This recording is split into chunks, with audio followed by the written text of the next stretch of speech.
You're listening to Miss Style, Strength, and Grace with Deidra Murphy. This is your one-stop shop for style, fashion, health, and fitness. Deidra's passion is to help empower women to reach their fullest potential, both inside and out. Deidra and her guests will be discussing how to develop your style, health, and lifestyle hacks to energize your day and inspire you to keep reaching higher levels of success. Deidra is a professional fashion stylist, health guru, and Mrs. Washington 2017. It's time to get open and honest with Deidra.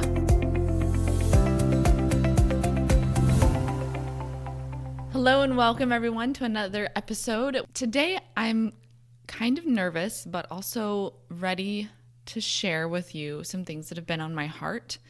And it's my battle with authenticity. We hear that word a lot in our world today, especially in my industry that is saturated with online profiles, perfect Instagram feeds, and the constant thirst for realness just keeps getting more and more stronger, and people are not getting satiated with that need for real and authentic people in their life. In today's episode, I want to share why authenticity is so important in my life and how I was able to realize it was so important for me not to be a faker and not to be a fraud, and why I dread the idea of leading a double life. So a little bit of a backstory. There's going to be probably a lot of backstories here just to help you understand how I finally got to this realization, because it was a big aha moment in my life. So my husband and I have a pastor, and he actually lives in Colorado. We met him a few years ago at a seminar for a group of chiropractors that we used to be involved with, and we just really connected with this pastor, Pastor Aaron Chambers, and we've been meeting with him via Skype for a number of years now. Sometimes it's, 6 months before we get on a call with him, and sometimes it's quarterly, or just sometimes once in a while when our marriage just needs a little maintenance or we need some guidance as we work through something as a couple. And I even work with Pastor Aaron just if there's something on my heart that I need to have some insight to that I can work on. And that is the wonderful aspect about Pastor Aaron. He is incredibly insightful. He can see and perceive things without me even telling him all the details, and he can describe what the enemy is doing to my heart through amazing imagery, and then he gives action steps and action-based tools to help heal my heart and guard it. So if you and your spouse need an incredible pastor to work with, I highly recommend Pastor Aaron, and I can put you in contact with him if you want. So if you're interested in that, just email me, Deidra@StyleByDeidra, and I can get you connected with Pastor Aaron. But in fact, my husband and I are actually going to be holding a weekend couples kind of retreat and counseling session with Pastor Aaron, but that's very much still in the works. We don't have a date or anything set yet, but it's in the back of our brains. Anyway, I had a session with Aaron recently that I requested, and it was just he and I before I brought Chris into the struggle of what I was working through and some struggles that I was dealing with or am dealing with still. And I shared with Pastor Aaron my struggle with self-confidence, my inner negative monologue, and the problems that this creates in my life. I feel like that's a whole separate podcast of what I'm really going through and some things that I've been dealing with and problems, honestly, I've created myself, along with my biggest takeaways and action tools from Pastor Aaron, but that's an upcoming episode. But I shared with Pastor Aaron the story of my middle school and teenage years. That girl that was so self-conscious that got made fun of and bullied for how hard I try. Well, how hard did I try? In middle school, unfortunately, I was never taught how to properly apply my makeup. So I just started piling it on. And I've always been concerned with my hereditary dark circles under my eyes and my complexion. And I'm just one of those people that it's based in our family, and no matter how much sleep I get, I have dark circles under my eyes. Sometimes they're a little bit darker, sometimes they're a little bit lighter, but they're always there. And then especially going through middle school and you're hitting puberty and stressed and you're not eating great, then the zits started to creep up and I felt like I had craters in my face and just constant redness, and I just was not confident. And I used to go through a bottle of CoverGirl's foundation in a week. I forget what their makeup was called. I want to say it was just like their clean foundation back in the day. Now, granted, this is like late 90s, early 2000s here, people. And I used to use an entire bottle of that in 1 week's time. I would have so much piled on my skin and especially under my eyes that it didn't just look like a crinkly mess, but you could literally touch my face and have enough makeup on your fingers to cover your whole face. Then I started copying the cool girls in middle school. If the most popular girl was wearing LEI brand flare jeans, then I had to wear LEI brand flare jeans. Or if she was wearing those platform Skechers sneakers, then I needed them too. You know what I'm talking about, the ones that had like 2 or 3 inches of wedge white foam on the bottom. Yeah, I owned those. I constantly compared and just tried to keep up with the popular kids. In high school, things got a little bit better, but I still struggled daily with my confidence. I tried to fake it until I made it. Thankfully, I lessened the amount of makeup I was wearing. Thank you, Mom, for finally taking me to the Estee Lauder counter for a lesson. And I found a group of girls that I thought were my best friends. We became the cheerleaders. We became the mean girls and the ones saying, "You can't sit with us."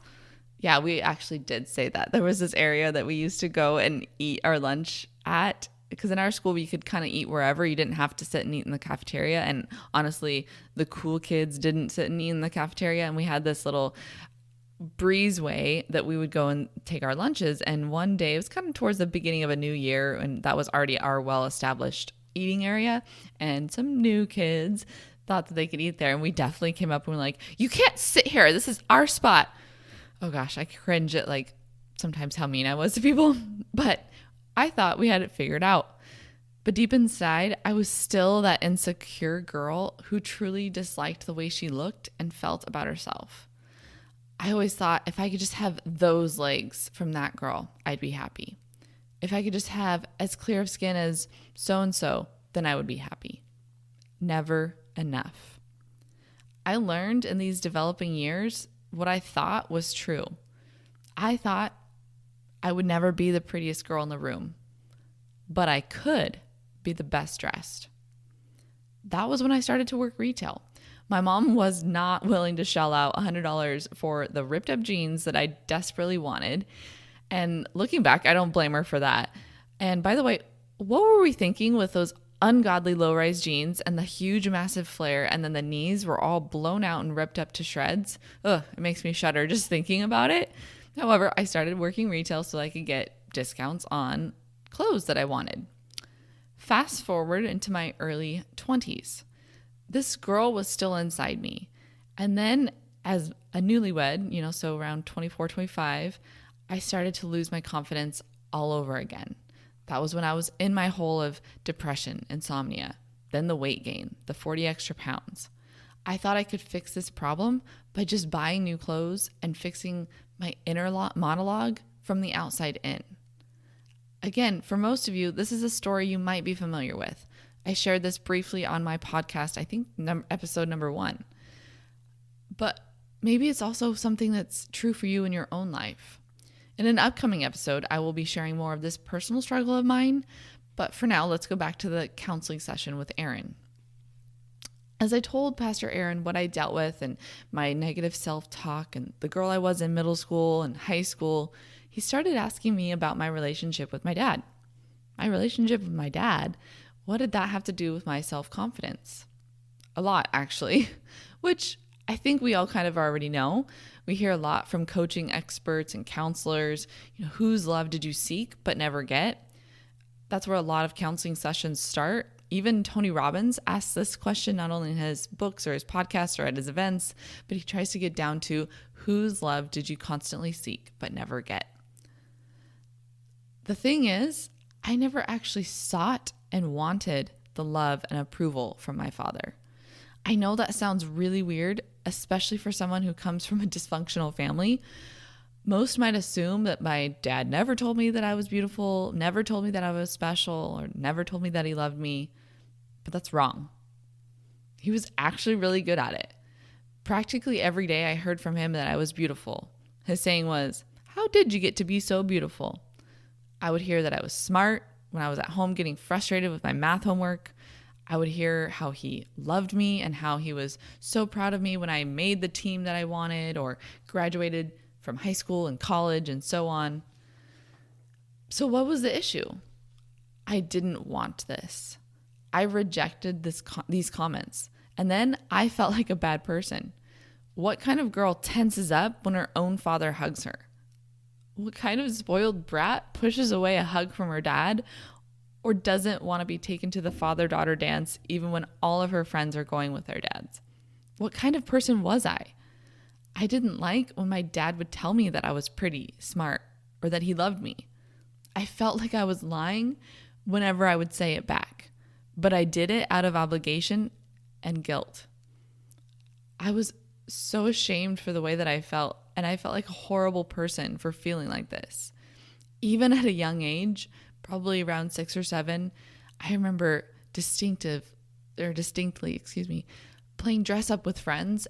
And, we pretend that we're getting married. You take the little tulle tutu and you put it on your head like a veil. You know what I'm talking about.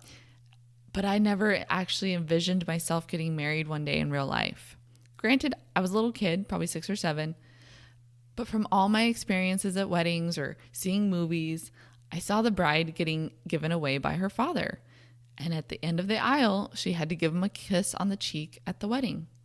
I didn't want to get married because I didn't want to have to kiss my father on my wedding day.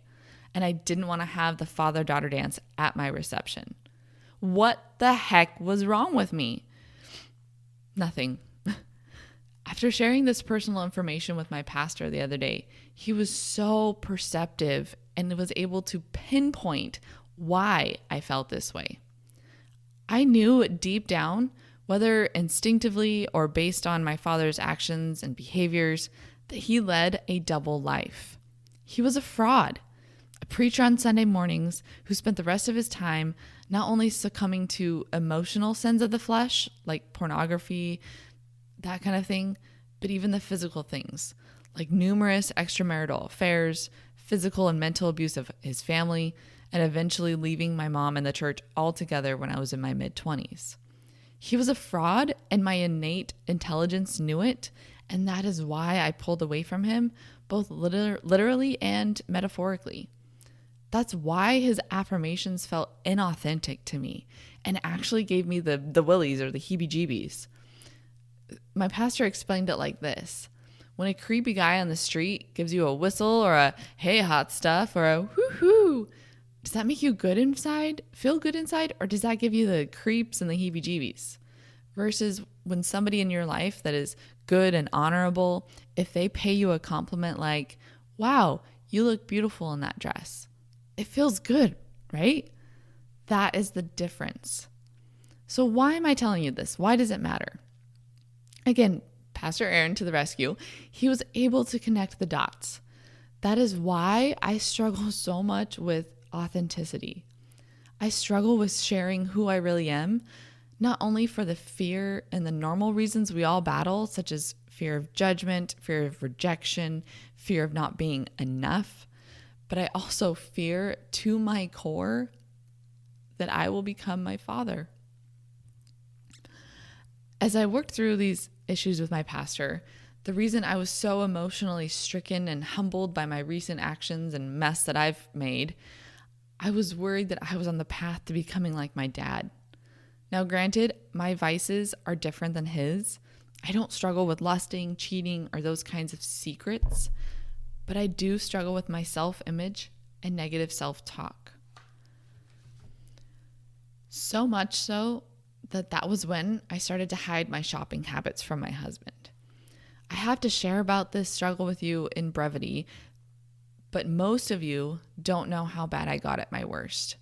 I share about it a little bit at some of my talks and in some of my previous podcasts, and it is a demon I battle every single day, but I also know that I can help impact other women now and use the mess that I made as my message. As I still continue to work on this every day, that is why I worry so much about being authentic with my family, my inner circle, and even you, my listeners. I never want to be a fraud or fake or lead a double life. So as much as I sometimes get told that I'm being a little too open and a little too honest, this is why it's so important for me to be vulnerable, to share what is on my heart. I want so desperately to be the opposite of my father, which is why authenticity is so important to me. As I wrapped up my counseling session with my pastor, he encouraged me to work on my self-talk. He told me, we are wonderfully and masterfully made, which not only means that we are beautiful and made in the image of our Creator, but it also means that we are enough. You are enough. I am enough. God put the things inside of us that we need. He wouldn't have made us in a different way. That is my biggest takeaway from this session and my message today. I hope you realize that you are enough and you are perfect the way you are. Those things that you struggle with on the inside, that's okay. But don't let it keep you from your purpose and mission. Don't be afraid to share with others the things you doubt or fear about yourself. And don't be afraid to let your authenticity shine. Some may like it, some may not, but you'll attract the right people in your life that are supposed to resonate with you. It is my promise to you that I will also continue to be genuine and authentic. I'm not perfect, but I'm striving every day to better myself and work on my negative self-talk. You are enough. And that's why I did my Facebook Live and my previous podcast about, I may not be your cup of tea. You may not be somebody else's cup of tea, but just be yourself and be authentic and build your community and build your tribe. Thank you so much for listening. As I shared what was on my heart today, I hope you appreciated and resonated with the message. If you're listening on your phone, take a screenshot and head over to your Instagram and share it on your Instagram story, and be sure to tag me at StyleByDeidra, and I will share your Instagram story on my personal Instagram as well. And if you're interested in getting connected with Pastor Aaron, please email me, Deidra@StyleByDeidra.com, and I can definitely get you connected with Pastor Aaron. Thank you so much and have a wonderful day. Hey ladies, thanks for listening, and we hope you enjoyed today's episode. To help empower more women, please be a doll and rate, review, and subscribe to this podcast. For show notes and other free resources we mentioned today, go to StyleByDeidra.com.